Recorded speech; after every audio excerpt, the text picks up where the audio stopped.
1969 সালের শহীদ আব্দুল মালিকের কথা জাতীয় মহান সংসদে উঠলে বিএনপির যেসব নেতা নেত্রীদের ভিতরে গাত্রদাহ শুরু হয়ে যায়, ওদের জ্বালা শুরু হয়ে যায়।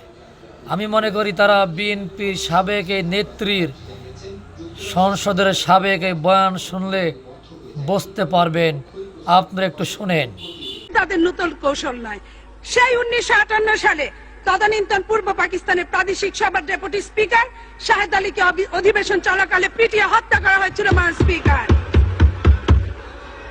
1969 সালে 15 আগস্ট ঢাকা বিশ্ববিদ্যালয়ের মেধাবী ছাত্র মালেককে ছাত্রলীগ রেড ক্রস ময়দানে প্রকাশ্য দিবিলকে হত্যা করেছে।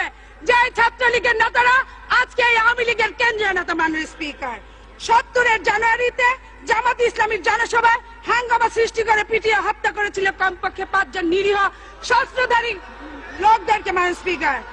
রাজপথে লগি বৈঠা দিয়ে 28 অক্টোবর 2006-এ 6-7 জনকে পিটিয়ে হত্যা করেছিল মাননীয় স্পিকার। মাননীয় স্পিকার, আওয়ামী লীগের প্রতিষ্ঠিত